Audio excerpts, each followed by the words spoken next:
Hello, everyone, and welcome to another edition of Two Up Top. Myself, Gav Mack, Steven Cotton, and Alex Osborn. Hello. Hello, boys. I had something in the back of my throat then as I was talking. How annoying. Anyway, we're going to be talking about bits and bobs happening around Europe and having a general chit-chat about football, because that's what we like doing, really. I think we should talk about some Champions League stuff, though, because I did not expect...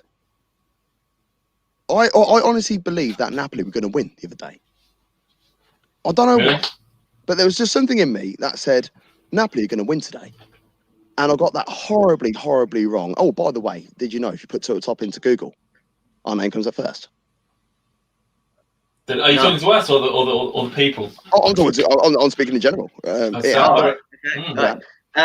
can we also just say it's about 10,000 degrees here in the UK now. It's too much. And those who are watching, and for the benefit of those who just listen on audio only, my face is a sweaty mess. As you can see, it's just shining all over the place, as you can see from my boldness, right? And it just doesn't, it's not a good look. So apologies for those who are watching. I don't think it's hot enough. It's all right for Gav because he's out in the garden. My room is like the warmest room in the house, this room I'm recording. And it's honestly, it's too much already.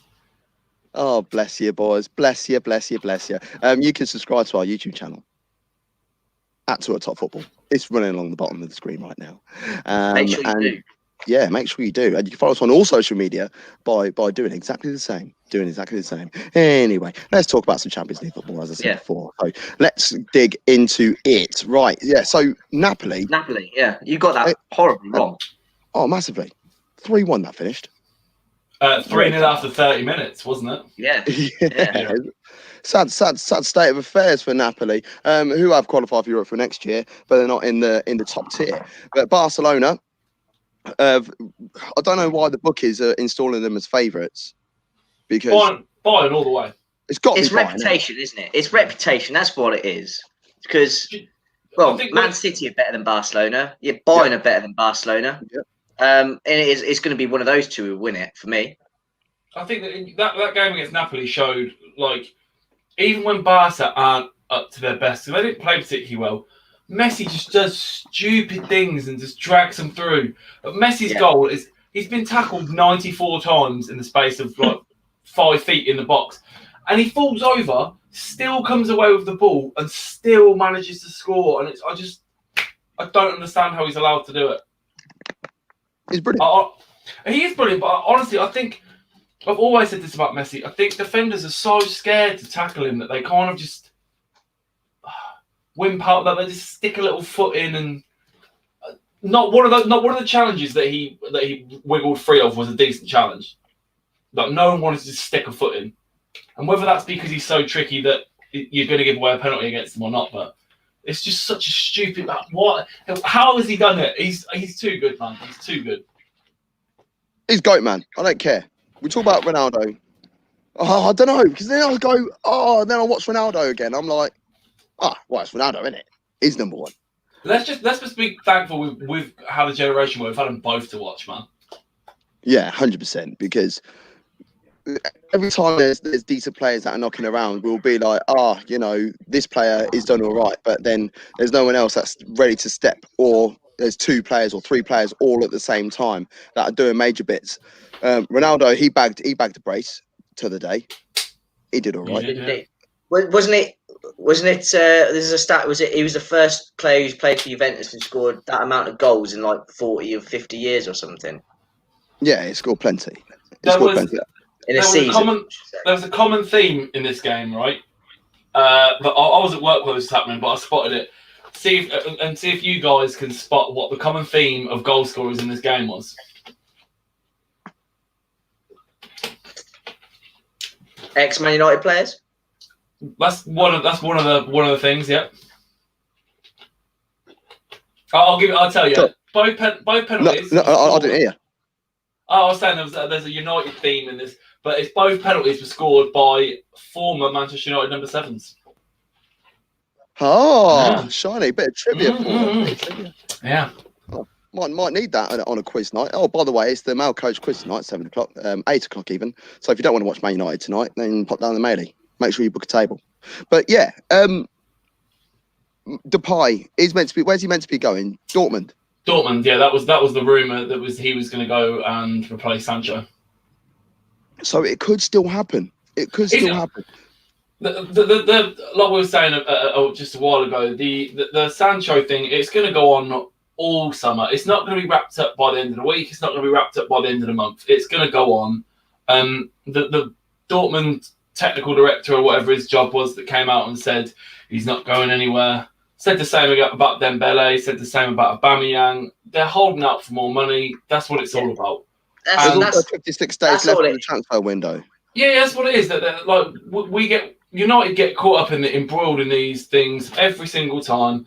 Whether it's a player, Sergio Ramos, that just wanted a new contract and we get used as bait, or whatever it is, it's United. It's a pantomime. Every time there's a transfer, buckle in because it's happening. It's just going to take forever. Well, Sancho's world class, but if he goes to Man United, he's average at best, isn't he? Yeah, exactly. Yeah, that's the one. That's how it works. Yeah. Oh God, yeah. So Leon are going through, which is mad. And you know, I expected City to win the other day, but I didn't expect them to win so comfortably. The scoreline doesn't really suggest how comfortable the result was, and a lot of dramas going around with Varane because he was at fault for both goals. He made a couple more mistakes as well. He's still a world-class talent, but he had a bad day at the office. Yeah, but everybody has them. Like, what game was it towards the end of the season where Van Dijk and Alisson both had errors that led to goals? It happens, and that was against Arsenal. That game was against Arsenal. The Varane goal, well, the one where they're blaming Varane for playing out from the back. You clearly blame Varane. That's what they've been instructed to do. Courtois sold him short as well by playing him into trouble while he's being pressed. All three of if you watch the whole goal, all three Real Madrid players that touched that ball before the goal, they all play each other into a bit of trouble rather than just getting rid. You can't just blame Varane. It's the way they've been told to play football. Yeah, 100%. I was watching a video on YouTube before the game, and they were saying that was one of the ways that Man City could potentially score a goal was by pressing Real Madrid into it's like setting traps, if you want to call it that, when they try and play out defence like that. And as Cotton said, they all kind of it just got gradually worse each time they passed the ball to each other, didn't they? It was the first player received it, he was in a slight bit of trouble. So then he was under pressure and he knocked it to the next player. And then obviously went into Varane, and Varane just had the ball nicked off him. And it was quite an easy finish for Sterling. But I think that kind of shows, I think that at the top level, the Premier League is the best in Europe. I think because you've got Liverpool. I know Liverpool lost to Atletico Madrid, but I mean, that was like sort of, I think Liverpool at that time were kind of just going through a bit of a dip, weren't they? But Man City are certainly, I think it's not a foregone conclusion that Bayern are going to win this. I think Man City, they're winner of that game, because I think they play each other in the semis if they get there, right? I think, isn't that right? I don't think they play in the final. Possibly. I'll have to double check that. If I know you're going to ask that, I would have done a bit more research on that one.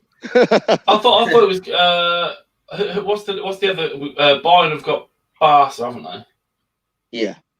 Yes. I'll tell you what. Let's get some fixtures. You've on got the screen. fixtures. Get the fixtures. I'll show you the quarter-final fixtures. So there they are. All the games are going to be played as of Wednesday. So you've got Atalanta versus PSG. You then got Leipzig versus Atletico Madrid. Then you've got Barca versus Bayern, and Man City versus Lyon. So yeah, I think that's right. I think the winner of Atalanta or PSG play the winner of Leipzig and Atletico Madrid. Mm-hmm. Yeah. And then, of course, in the final. That's where I'm going. Oh, I didn't hear a word of that. Winner. I was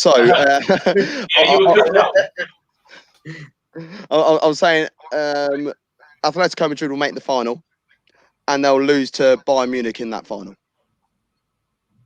Oh, interesting. That's where I'm going.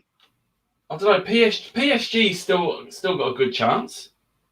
I think they're a weird one, aren't they? PSG, I think they're messing it up for everybody because I don't really know you don't know which PSG side is going to show up. Exactly. Because they've still got match winners. Yeah, because look at when they played match Barcelona a couple of years ago. And they were like cruising 4-0 after the first leg, 4-1 was it? And then they ended up getting no, it was 4-0, wasn't it? Because they ended up getting bumped off by Barcelona in the next round because they won 5-1 or something. So that was a classic Unai Emery bottle job. So I mean, yeah. Plus, beating PSG in the Champions League isn't for everyone. No. Just us when we get lucky with 2 Lukaku goals and a VAR penalty. Well, yeah, but you got the man. Gav, we keep losing you for quite periods of time. Yes. Interesting. It's not normally me with the internet issues. I'm hoping that they'll stay this time. My Wi-Fi is strong, so hopefully it will stay that way for the rest of the show. Bayern Munich slapped Chelsea 4-1. Expected. Yeah. Chelsea were wide up. I don't know whether it's just. I think it's the way it must be the way Lampard sets his team up because they were so wide open. I appreciate they had to try and get back into the tie because they were 3-0 down. But if they're going to continue that, they can sign Havertz. They can sign obviously they sign Werner and Ziyech, but they're going to be like the Kevin Keegan. The Kevin Keegan's Newcastle of the 90s. You score 3, we'll try and score 4 because that's the only way that they're going to be able to get through games. Yeah, I think now is the time more than ever, and I know we've said it a couple of times. Now is the time more than ever for the Lampard loving to stop. Like, yes, they've had a good season. Don't get me wrong, but people talking about him being nominated for Manager of the Year and all this stuff is nonsense. Inherited a squad that finished 4th last year. They just signed Pulisic. No, finished 3rd last year. I think. Sorry, yeah, finished 3rd, and they finished 4th last year. They signed Pulisic before he came in. The squad was already there. He hasn't worked miracles. It goes to show, like I said the other week, we finished 3rd. How? The league has been so poor. And again, I saw nothing in that game that made me think, oh, do you know what? Lampard might get it right here. I think he's got this right. I think he's got the tactics right. No, they got slapped. They looked bereft of ideas. I'm just sick of hearing about it, man. Yeah, Lewandowski scored a brace. How much of a travesty is it that the Ballon d'Or isn't going ahead this season? You know what? It's not going ahead because Barcelona didn't win the league, so they can't just hand it to Messi. So it would have been Lewandowski's, wouldn't it? No, they still wouldn't have given it to him. There's been seasons where he's probably deserved it more than this. I know he scored. He's got the record haul in his career this season, but there's been seasons he's been better and deserved it more, and they still didn't even put him in the top 3. He's not fashionable enough for him. Did you see that thing about Dzeko? Because like Dzeko was saying, look, I've done it in 3 leagues, and I've been scoring X amount of goals a season, but I never get nominated because I'm just Edin Dzeko. Yeah, because you're a Bosnian that plays for Roma. Like it's not fashionable. It's not cool. So when Messi and Ronaldo do finally hang up their boots, Mbappe, João Felix, Neymar. I was going to say, do you reckon they'll just chin off the whole awards and call it something else? Yeah, probably. No, because then we will have the new darlings. We will you'll have Mbappe will be winning it. João Felix will be nominated. Neymar will win 1 or 2 before he's done. Sancho, possibly. Possibly. But again, Havertz is again. I don't think he's fancy enough. Yeah, and I mean, when was the last time a German player won it?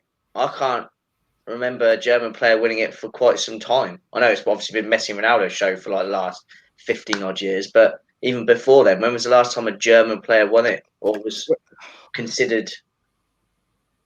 No, I can't even think. Exactly. There's still a bit of argument about that. Was it when did Sammer win it in '96, or did he win the opposite version? And then Lothar Matthäus in 1990.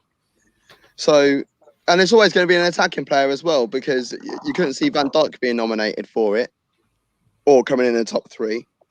But when we talk about honesty, like it is for the football hipsters. Like when Modric won it that year, it was the most ridiculous thing, and it was just because I don't even know why. But like Modric has been around for a long time, we know he's a very good player. He's had very good seasons. But the year we won it, okay, Croatia got to the final of a World Cup. So, like, it was just because it was like, I don't know, like new and fresh. Or like, oh, isn't it amazing that it's Modric? And it's like, no. And I think I genuinely, correct me if I'm wrong, when Modric won it, wasn't that like Messi's best ever season, like goals and assists? Like Messi literally just dominated Spanish football, and Modric won the award. Something like that. Is it correctly? You're right. It's putting it. It's because Croatia got to the final of the World Cup, and because Real Madrid won the Champions League that year, and obviously because Modric plays for both, they were like, right, well, he's the best player for Croatia, and he's one of the better players for Real Madrid. He's got to be the best player in the world. So this is the argument that Cotton would be. Well, the three of us were talking about the footballer of the year. Is it Henderson or is it KDB? And the question is, who's the better footballer? Yeah. It's KDB. But then I understand why they've said about Henderson, because he has been very good for Liverpool. And you can tell that when Henderson's not been playing, Liverpool don't win or they struggle to get over the line. So you don't realise the contribution that he has until he's missing. Can you tell me, Modric? During that World Cup, did you see any games that you remember and you think, and you remember it now vividly going, wow, Modric dragged Croatia through that game. Where would they be without him? Like, I can't. Like the midfield three is what? Kovacic, Rakitic, and Modric. Like, they're all just as good as each other in certain aspects. But exactly. I don't think he stood out much more than any of the other two. No, and I think the thing with Croatia is that it was more of a team effort, wasn't it? They were very much more complete as a team rather than your individual who dragged them along with him. And that was a bit of a fast one. I think it was just because everyone was like, "Oh, you can't give it to Messi or Ronaldo again, can you?" I think that's what it was more than anything, wasn't it? I think more than anything, it was World Cup year, wasn't it? So yeah. And I'm surprised it didn't go to Mbappe that year potentially, because obviously when he did the World Cup, France winning it. Do you know what? Maybe they thought he was too young. I don't know. Well, his performances at the tournament and in the final, I thought Pogba might have been out. Well, just as much as Modric, but again, did he deserve it? I don't think he did. If the award isn't just for the World Cup Player of the Year, like it is, it's the Footballer of the Year. It's Messi. It should have been Messi that year. And is the year? I remember. What was it? 2010 when Messi won it, and I thought that was a shambles because Inter won the treble. Spain won the Champions League. So I would have been not Champions League. Sorry, Champions League. Won the World Cup. Inter won the Champions League. Sorry.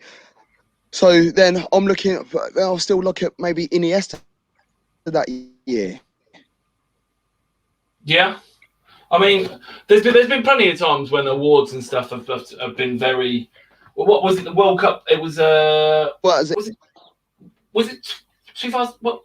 It was when James Rodriguez absolutely just destroyed everyone. It was 2014. 2014, yeah.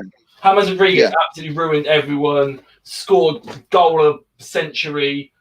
Just did everything he could. He looked like he was easily going to win Player of the Tournament. And I remember it was Adidas sponsored award. So Adidas awarded Player of the Tournament to Lionel Messi. And I remember Messi collecting that award and looking so embarrassed and so sheepish because he knew it wasn't. He knew he hadn't won it. It was so bad, man.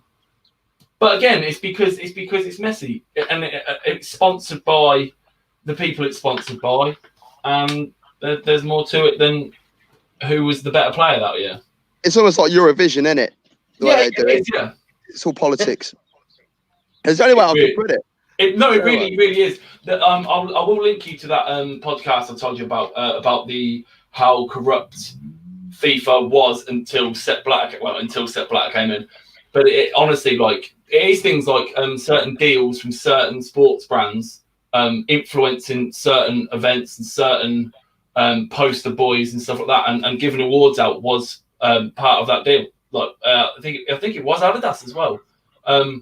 They sponsored a large chunk of it, and it was pretty naughty stuff.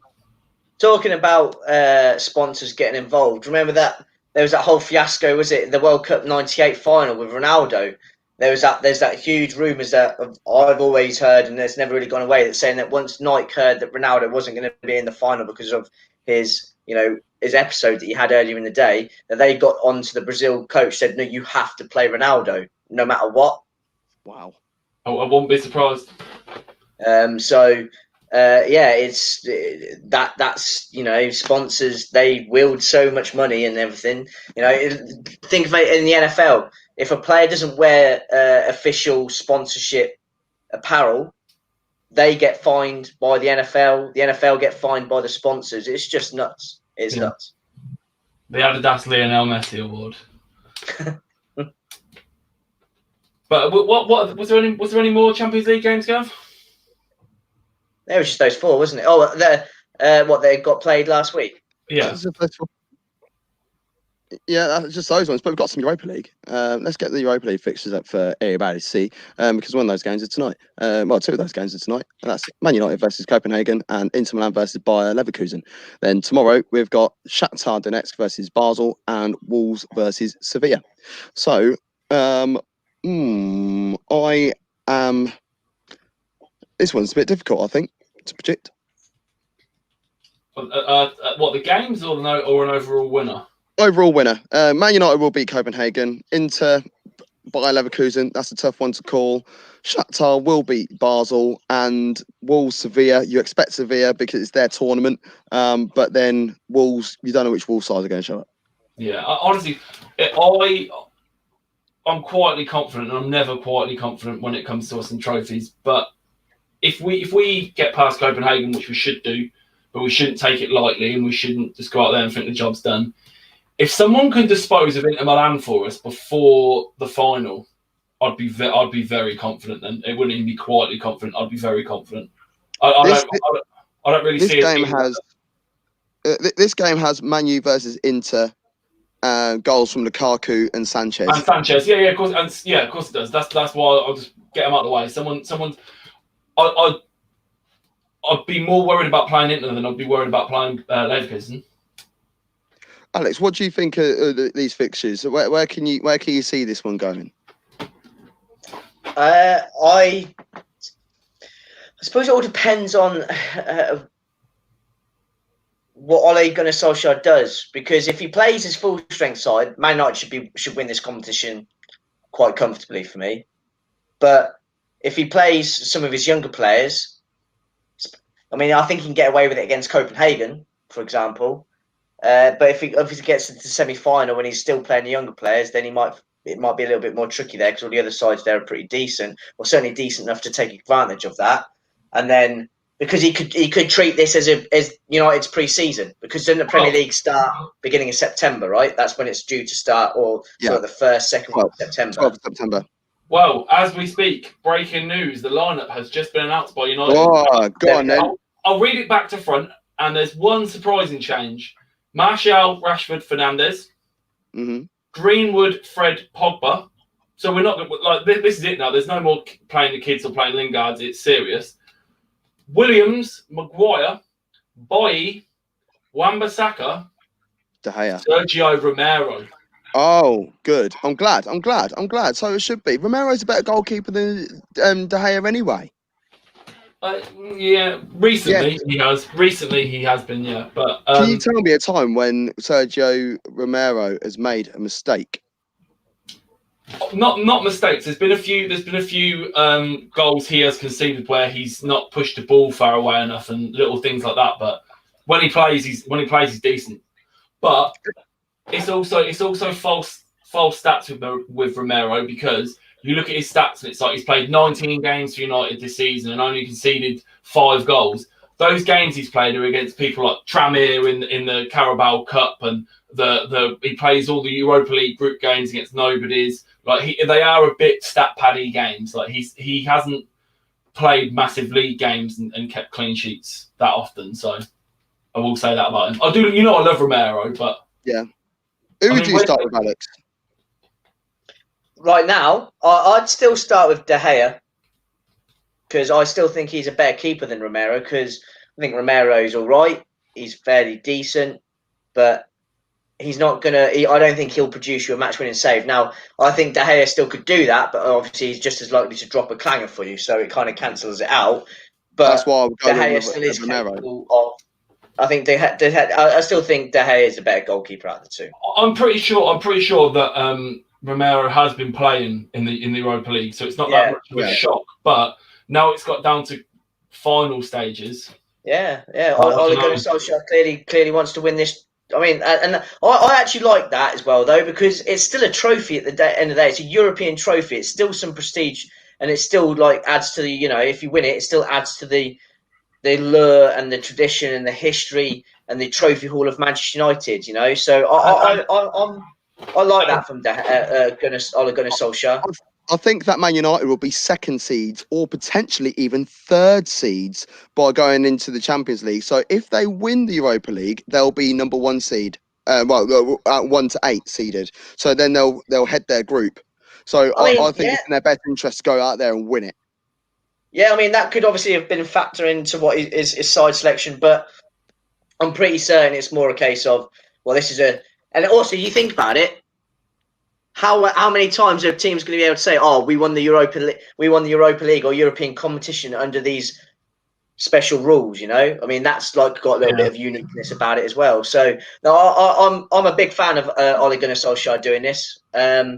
So, yeah, if he continues to play that side and they carry on through, I think Man United are going to win this all day. They're better than every other team in that competition. Join us tomorrow when we review how Copenhagen beat Manchester United 4-0 on the first day. Oh my God! That's right, I'm not going to stick any money on it, so I'm not going to jinx it. Copenhagen win. I'm assuming Gav was going to say if they win 4-0 there. Yeah, I think so. Yeah, his internet's going a bit weird. I'll keep cutting out. It's doing my Swede, man. But if Copenhagen win tonight, we are going live at 10 o'clock tonight. And I want to see a Class A Danny Irons style meltdown. Don't know if you're watching, Danny, but it's classic Danny Irons style. I've got a wasp near me. That's the joy sitting outside. It's right on my mic. Oh, that's the Watford. He's come for you, the Hornets. He has. He heard me. Yeah. Hey. Come back from the depths. If we lose tonight, I'll come straight on, 100%. Oh, the banter levels. Nah, it's not going to happen. Nah, I don't. It should. I'll be shocked. Talking about football. I mean, obviously the other big news today was Dortmund. Oh, look at that! It's gone right in my beer, man. Oh, for the love of Jesus! This was obviously he's a Man United fan. He didn't want to hear this next about obviously Dortmund's sporting director coming out and saying Sancho is definitely not leaving. Look at it. Obviously, we were briefly chatting about this before we came on air. What you kind of got to say about that? It's like we said earlier. I think we said about it earlier that it's nothing. If the transfer window is long, we make a drama out of signing whoever we sign. Chief execs and managers always say things like that because they don't want to come out right now and go, yeah, he's for sale, because then they can't play hardball with us. And I think it might have been Simon Jordan. Someone was touching on it during the week, and it's something I've said to you guys forever, and I'll say it all the time. We can't constantly come out and say, oh, we're ranked number 2 on the Forbes list for the richest athletic clubs in the world, or we've made record sponsorship signings. We've got a tractor sponsor. We've got a noodle sponsor.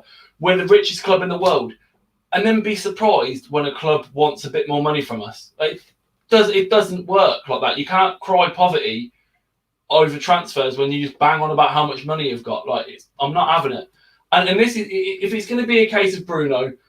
I personally wanted Bruno in the summer. I told you guys how good he was. Didn't want to know anything about the fees. Pay it, get it done. And we didn't. We quibbled. We messed around. Waited 6 months to pay the exact same fee they wanted anyway in January. And I don't want this with Sancho. Get it done now. Get him in the squad for pre-season. Get him embedded in properly. I don't want us going into the third game of the season and the window's just about to shut and we've got Sancho coming in and we don't know, because then James doesn't know if he's going out on loan, or we don't know if we need this player or this player. Spend the money, get it done. End of. Yeah. Get it done. You sound like Get Boris. I am. Get it done. No, I'm not. Liverpool are making some power moves at the moment because they've won the league, but now they're starting to throw a little bit of clout out there. They're looking at getting Thiago Alcantara.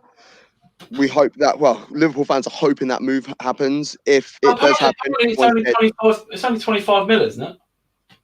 Man, I would pay whatever. Get it done tomorrow, yeah, exactly. But there's rumblings of PSG, which I could see as well. I could see him going PSG. I could see him doing that. And then what would happen to, say, like Verratti? But this is what I was saying this today. PSG already, because they are linked with Thiago, but PSG have already got Verratti, Idrissa Gueye, Herrera, Sarabia, Draxler. Like, how many centre mids do you need? They've just lost Blaise Matuidi, haven't they? He's off to Inter Miami. And yeah, good move. Oh, it's a great move for him. But Liverpool have also, they're on the verge of signing Tsimikas, the left back for Olympiacos, because the deal for Jamal Lewis didn't go through. I think they offered too little. I think I've got a feeling that they were Norwich were asking for something like 20 mil, but they only wanted to offer 10. Yeah. So they've gone out and got Tsimikas for 11.7. I've seen him. I've only ever watched him this season, if I'm honest. I haven't been watching him for years. I can't turn around and pretend to know everything about him. But every game he's played for Olympiacos this year, including against Spurs, including against Arsenal, and in particular, the game against Wolves, the 2 games against Wolves, he's looked really, really good. Very athletic. He's got all the attributes going forwards and backwards, which is nice to see, because nowadays fullbacks, there's such a focus on going forward. They don't care about the defensive work, but he's got that. Yeah. Looking forward to seeing him. I think it's really hard for Liverpool at the minute as well, because their starting 11 is probably the best in Europe as a starting 11. It must be really hard to sign a left back, because that player needs to know, okay, I'm not going to get in ahead of Robertson, but I don't just want to go there and ride the bench. But Robertson can't go out there and start 60 games this season. No. But that's what I mean. But you need someone that's going to be good enough that when Robertson plays, he's good enough to fill that role. But they're not going to be world class, because you can't. You wouldn't be able to sign a world class player again that wants to ride the bench behind Robertson. So it's really, that's why they've gone for someone a bit younger, a bit of a lesser name, because he knows that he's going to have to deputise for a long time. So what do you think then? How does that play with the Thiago situation then? Because Liverpool's best 3 in midfield, if everyone's fit.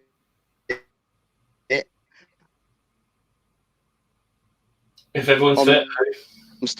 Starting in Hendo. It's breaking up again. Yeah, but don't forget the. Am I back? Yeah, here we go. I'm starting Hendo, Firmino. Sorry, go ahead. No, carry on. Yeah, you're starting for Hendo, Firmino. Yeah. So yeah, my midfield 3. If I'm Liverpool, everyone's fit. I'm starting Firmino, Hendo, and Keita. So then, you mean Fabinho? Yeah, Fabinho. Yeah. So then, if I then bring in Thiago Alcantara, who is missing out of those Keita. 3? I'm thinking Keita. But then I'm Liverpool. We spent 50 million on him. Yeah, but you've already got. But then you're playing. Henderson's pretty defensive. Doesn't go forward with the ball much anymore. You've got Fabinho, who is a defensive midfielder, and you've got Keita, who's a bit box to box. There's no creativity there, which is what. Well, they haven't had any creativity all season, and that's exactly. It's just been engine work. Yeah, but there's no point in having 3 engines.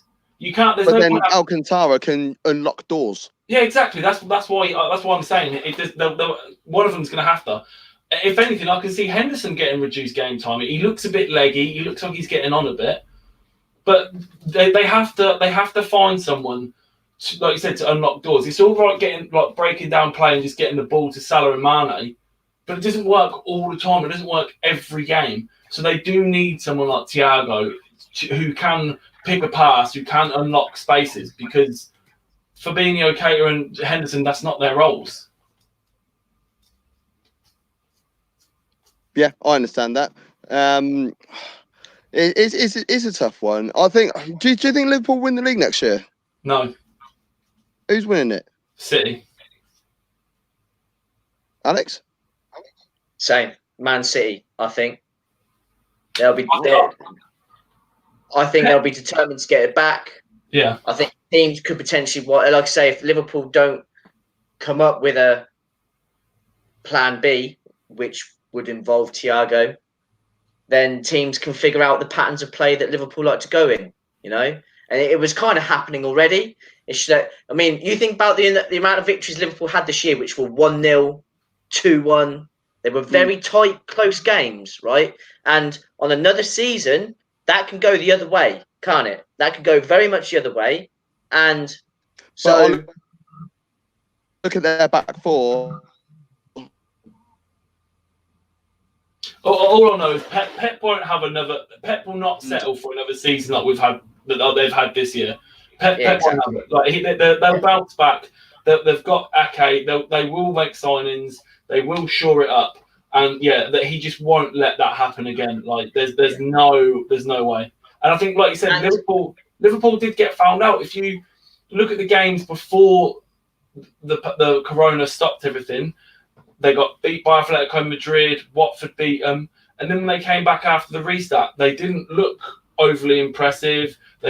Burnley drew with them. And even the games they were winning, it wasn't. There was a few games that they absolutely stuffed people, but there was a lot of games where they weren't their usual pizzazzy self. They were just grinding out wins. And I think it won't be a runaway next season like it was this season. No, and you've got to factor in, and I say, I think Man United will be a lot closer to both of those teams next year, and you never know the presence of another team as well being there. What it does for a team's psyche, you know, It puts a little bit more pressure on you.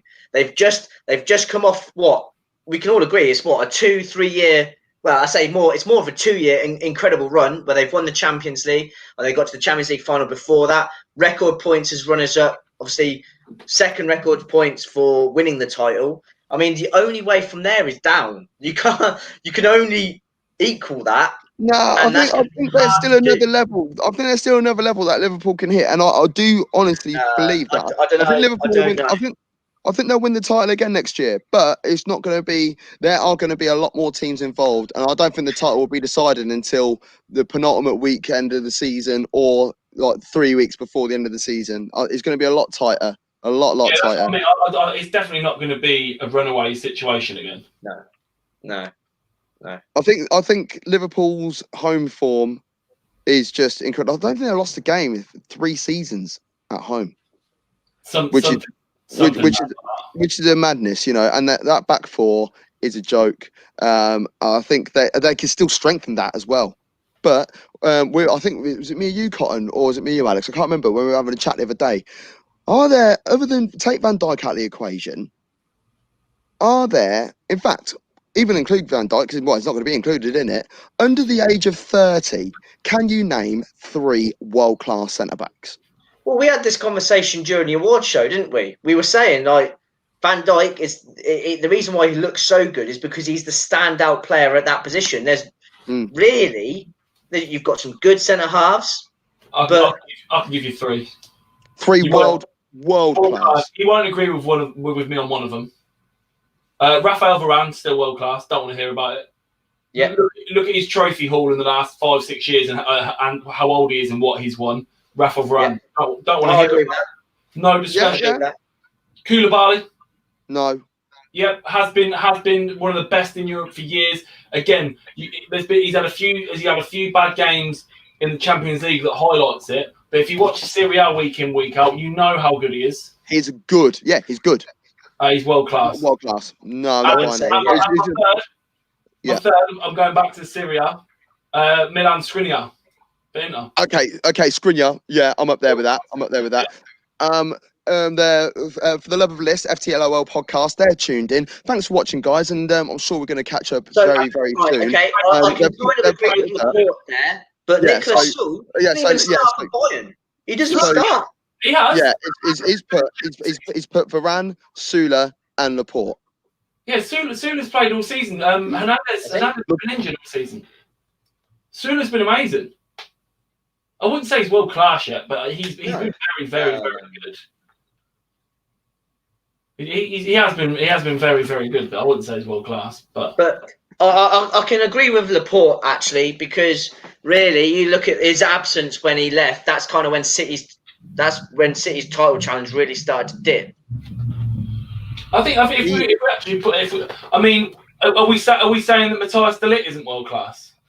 He's not world class yet. No, he's definitely got the potential to be. Yeah, he's on the trajectory, a bit like Upamecano. He's on the trajectory for it, but you're not there yet.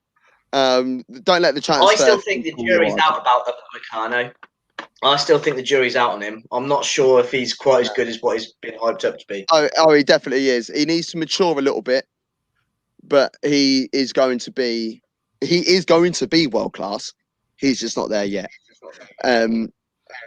Laporte, injuries. He needs one solid year, injury free, and then we'll know. I think we know already that he's on that trajectory. He did get that injury free year. Not this season, the last season when City retained the title. He was out for a bit. Yeah. What about Eder Militao for Real Madrid? That's nuts. He was shoddy against City. Yeah, but again, you can't. So was Varane, but Varane. Yes, very true. I think he's going to need a bit of time. He's not going to be starting every game. We know that because, well, I was going to say because he might start a few games because Ramos will be suspended. But didn't he not receive one red card in the league this year? Something stupid along those lines. Honestly, 2020, the whole year's broken. I'll have a look because I don't know if that's in all. That can't be all competitions, but let's find out. No. He received a red card at the Champions League. That's why he was missing from the other day. Could we also take a moment to appreciate how strong Sergio Ramos looked the other day in that suit? Oh yeah, he always does. Oh, here we go. Absolute king moves. Your comment reminds. Sorry, Con, you go first. But your comment, Gav, was reminding me of something, and I'll Sergio Ramos. 35 games played, 35 games started. Here we go. Cards, yellows, 10. Two yellow reds, 0. Red cards, 0. Didn't get sent off once in the league this season. Honestly, freaks me out. Football's broken. Gav, your comment about Sergio Ramos looking like a king has reminded me of the other guy who always looks has so much sauce is Pirlo. Taking over Juventus, apparently. Yeah, man. Let's talk about that. That's a madness. I mean, like, Sarri weren't ever the right guy, was he? No. But to go with Pirlo, and apparently Buffon's going to be his number 2, sign a new contract to play next year, but it looks like he's going to be a player gaffer. Well, they look like they're taking they've taken inspiration from Man United, Chelsea, and Arsenal by hiring in a former player. Mm-hmm. Some would say potential club legend of Juventus, and going right. Let's go young at the back. Let's go young at the position. The fans will get behind him because obviously it's Andrea Pirlo. He's an Italian legend. He's a Juventus legend. How are we going to get? They're not going to get mad at him, you know. And I read this interesting thread actually on Twitter the other day. It was from this guy who seems like he knows a little bit, and he reckons he has a theory that he thinks that all the best managers in the modern game will be players who played that defensive midfield position because they had to deal with the most on the field. So how an opposing team is attacking them, how they're going to attack the opposing team themselves, how they can build up through the phases from playing from back to front, all the different angles that you can attack a team and defend a team. He says that he reckons that defensive midfielders such as your Artetas, Pirlo's, Pep Guardiola's. He was also referring to Xabi Alonso as well because he's taken over. I think he's at Sociedad's. Is it B team? I think he's in charge of. He was also referring to Santi Cazorla as well. He thinks that all of those type of players, he reckons, could become the best coaches because they have the most tactical awareness and feel for a game. So watch this space. But maybe Andrea Pirlo could be one of the next best coaches to come out in football. They're going to win the league next year. They're going to win the league next year. He's going to look good doing it as well. I know that much. Oh, yeah, he's going to have time for days.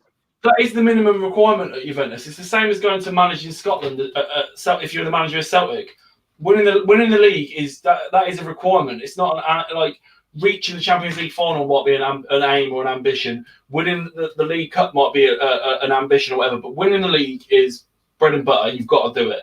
And look at the squad and look at other teams in Syria. I mean, if he doesn't win it, then even though he's a legend, I reckon if he doesn't win it, he'll be out the door as well. They are ruthless out there. Where do you think they'll come in the Champions League next year?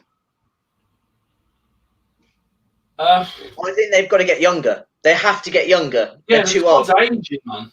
Yeah.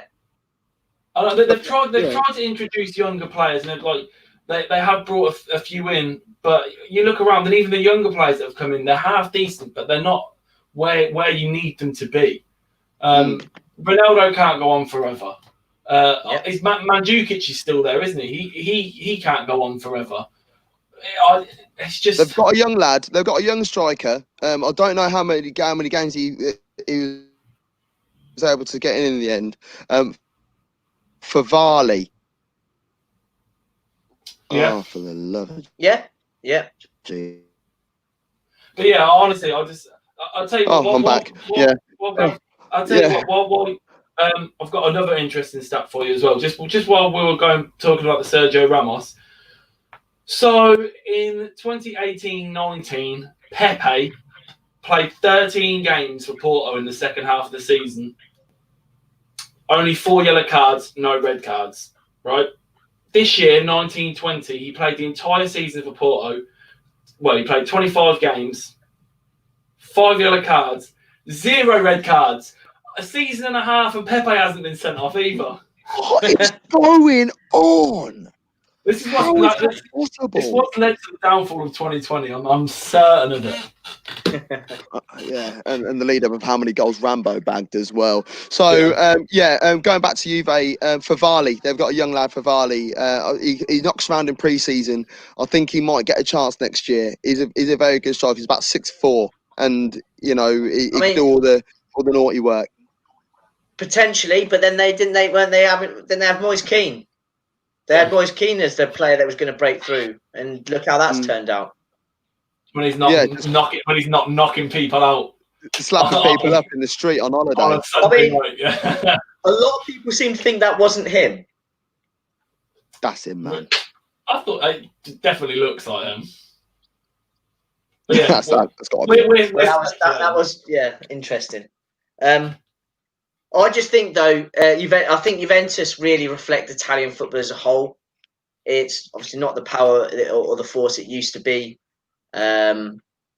Maybe because they've hung on to a generation too long and they've kind of not given the youth a chance to come through. Barca. Whether it's because there's not enough money coming in. If you look at Juventus, they kind of we'll sign a blockbuster player once every couple of years, but we'll try and do it on free transfers. See Rambo, Khedira, players like that, for example. I struggle to see Juventus unless there's a big overhaul at Juventus in terms of the personnel, the playing staff. I can't see them doing a lot in Europe next year at all. Their biggest problem is that they don't need to be pushed. You look at Inter Milan have only just started getting good. Lazio pushed it for a bit this season, but you look at that squad of players, you knew they were going to drop off. They haven't, in the last 3 or 4 years, they haven't really been pushed, and no one's mounted a serious challenge against them. And this year, they only won the league by a point. But they already started dropping off. 14 points ahead, they haven't been pushed, and I think hopefully this Inter team will push them next season. But this is why they haven't. Yeah, but again, will Atalanta keep that up next year? Papu Gomez is getting old. Ilicic is getting old. Well, Ilicic might retire from football after the.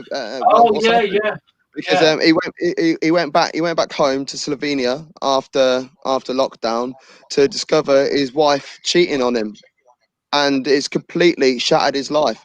Palermo legend, man. Honestly, I really hope that he's able to come back and still put in at least another season or two of some like top end football, because I got to see him at his younger days for Palermo, and the guy's a talent, man.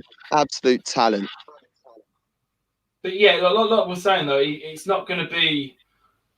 I don't think Atalanta will be up there again next season. That's the thing. And now they've got the Champions League to play in as well, so they've got extra games with a squad that's not blessed with lots of standout talent, and that's why Juve haven't needed to strengthen, or they haven't had to. They just simply haven't had to. So it'll be interesting to see. It'd be interesting to see if Inter win the league next year. What happens with Juventus, and will they go, like Alex said, do a radical 5 or 6 in, 5 or 6 out? What about Roma? Because Roma are coming into some wedge now, aren't they? Yeah, but I mean, obviously they've signed Mkhitaryan. They've signed Mkhitaryan, who's you could say is a Man United and Arsenal reject. I mean, that's again. I suppose that's the issue there with that. I mean, they can have all the money in the world, but if they're only signing players of that, and again, he's old. He's old. Italian football needs to get. They need to get younger, athletic, more powerful, physical players before they can start challenging again. Well, you know who we've signed as well? Pedro. Pedro's 33, 34. Yeah, exactly. There you go. Dzeko's 34. Like, who else? We've got Stick out on loan, who I'm assuming will come back, who hasn't been fantastic. Justin Kluivert hasn't hit the heights of what was expected of him. And it's just obviously, and they wouldn't pay the money for Chris Smalling. Because United wanted more than Roma. Roma came in and really lowballed it. But like you were saying, that is the problem with teams like that. You're just signing players that have been, or like they're old and broken down. You're not going to get anywhere. You might as well just play youth. There's no point having Mkhitaryan. Play Shenzig Under more out wide than Mkhitaryan. There's just no need for it. Exactly. Yeah. And I get it. You know, Italian football's always been more of a experience. It has been kind of more experienced than, you know, tight affairs. But think of its heyday in the early 90s, late 80s, early 90s. You had the world's best players in their prime, in their 20s, all playing in Italian football, and it's not happening anymore. I mean, okay, yeah, you might get the odd one or two, like Lukaku, for example, who is in his 20s, but he's been around for quite some time now. And well, every European final in the 90s, excluding 1999, featured an Italian side. Exactly. And I think they went on a 16-year run. On the top of my head, 16 years on the spin, there was an Italian side in the final. I mean, and if you think about it, they were still getting into European finals in the 2000s as well, because remember you had that all-Italian final, was it 2003, I think? Yeah, the worst final of all time. AC Milan, obviously AC Milan versus Liverpool twice. Inter Milan won it under Jose, you know, so they were still getting into finals up until about 10 years ago, and then it's just dropped off. It's just dropped off a cliff, because I feel they just haven't got past that generation. It's only Juve that have really been able to go anywhere near it. Yeah.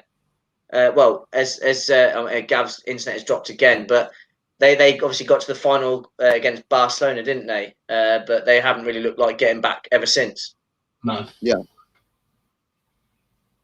But yeah, what can you say? Italian football, isn't it? Like it is.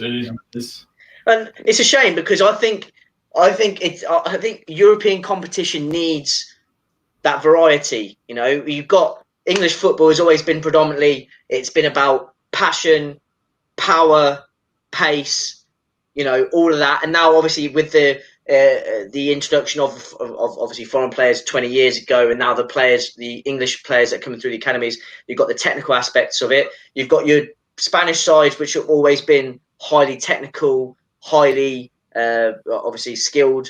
You've got your German football, which has always been efficient, tight, organised, and then you've got Italian football, which, okay, they're defensively, but they've always had, and this is one thing I've always liked about Italian football, they've always had a little bit of a flair about them. You think players like Roberto Baggio, Alessandro Del Piero, players like that have always had a little. Francesco Totti, for example. Oh my God, he Zola. He was an embodiment of flair. Zola, yeah.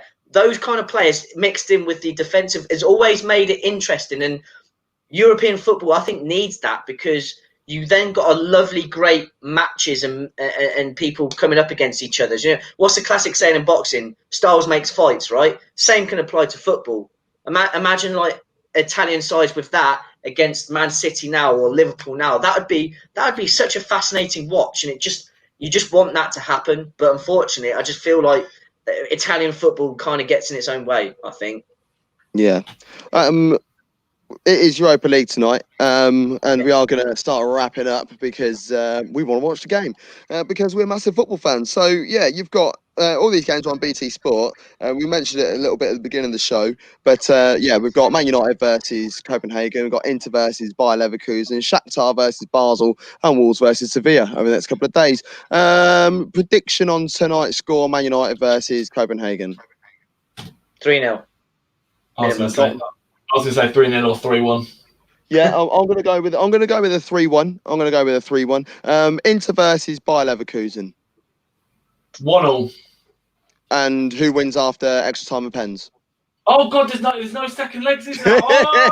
Exactly. Oh no, I'm scared. I just remembered. I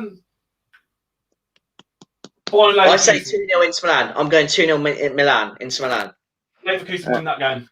I'm going Leverkusen 2-1. Shakhtar versus Basel. Shakhtar. Scores? 2-0. 1-0.